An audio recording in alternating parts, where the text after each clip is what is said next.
legacy that continues, service that continues. And as we bring our next slide up to here and our next visual, I want to be able to give a different kind of quote for you to be able to think of. And I'd like to be able to think about this. Write what should not be forgotten. There's another quote I want to share with you. It's not even on the screen here, but I want you to be able to think about this. It's very simple. It's one sentence. Keep an open mind. It's the only way that new things can get in. Keep an open mind. It's the only way that new things can get in. And sometimes we need to be reminded of this. We need to be reminded, whether it's in a song or maybe sermon or maybe the written word. Our next inductee provided the Wilkes community with this challenge to be objective, to be fair, to be transparent, and to be open to new ideas. For nearly 50 years, he served as the editor of the Wilkes Journal-Patriot, covering the highlights of the region and at times the low times, reminding us that we might be down but not out. Bestowed with the highest honor of service in North Carolina, the Longleaf Pine Award from Governor Jim Hunt, along with a long list of accolades, we honor the legacy of the printed word, and more so, the selfless service of Mr. Dwight Vance Nichols.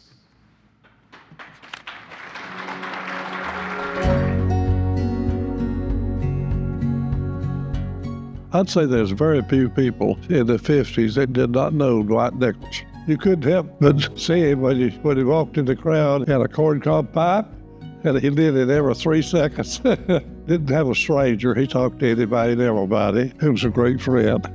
He was a warm and engaging kind of person, enjoyed people, kind of thrived on that. Mostly what I know is what my father told me. He was the editor of our newspaper. We started working there in 1929. My grandfather was looking for someone, a writer, late 20s, and he spoke to an English teacher at Wilkesboro High School, and she recommended Dwight, that he was a good student. And then in the early 30s, I guess it was 1932, the Wilkes Journal bought the Wilkes Patriot and became the Journal-Patriot. And at that point, Dwight became the editor of the paper. Uncle Dwight was always looked on by the family as we were really proud of what he was doing. And of course, we always got the newspaper where he worked, and he worked there for years. And so we've always had that family pride that we had that connection to the recording the history of the area. He told about seeing the first car in Wilkes County, and that was a big deal back then. You can imagine how big a deal that would be if you'd never seen him before. My dad was born in 1904 and Dwight in 1907, and the first airplane flew in 1903, so you might say he went from the horse and buggy to the moon, during that period. Some really fantastic things happened. I was sheriff in 1974, and Dwight was in my office a great deal, wrote up all the cases. It was a great thing, and he knew a great deal about Wilkes County and the history of Wilkes, and being dedicated to his job was he's dedicated to the people of Wilkes County. He won several North Carolina Press Association awards for his editorials, known well for an editorial that he wrote after the 1940 flood, titled Wilkes Down But Not Out. People didn't have as many information sources at that time. You couldn't just go on the internet, and you had to talk to people.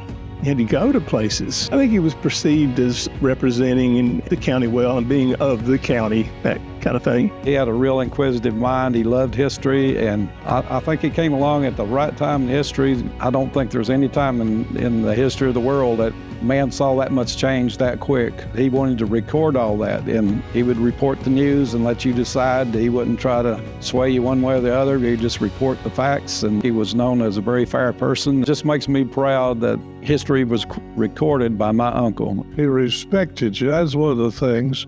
He didn't try to stand out in the crowd, didn't boast about himself or anything. He just a common country boy.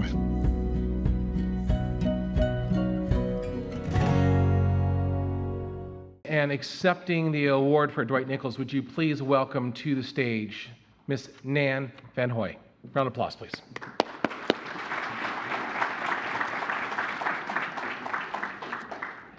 as Nan is walking to the stage, have you noticed the similarity of our inductees' service? Sometimes not always in the spotlight. Today, we get a chance to put our well-earned members into the spotlight. And so as we do this, we're going to be able to hear a little bit more about Dwight. Once again, Nan Van Hoy, please.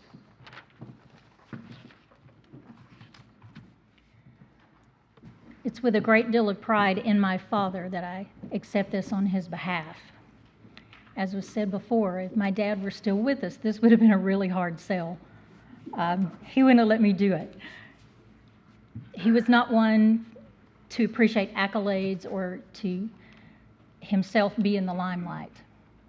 But my dad did not hesitate to shine a light on the people and the causes of Wilkes County that he thought would help it grow and prosper. I really believe that Dad was influenced as a young boy to go into the newspaper business, which he was in for 50 years. But he told us a story, which you can hear on digital NC. It's a recording of his interview where his dad, the Nichols family, had one of the few newspapers in the area. And in the evening, when his dad got the newspaper, he would take it out on the porch and start reading aloud. And community members would come just to hear the news and to see what was going on in the world and just to get that connection.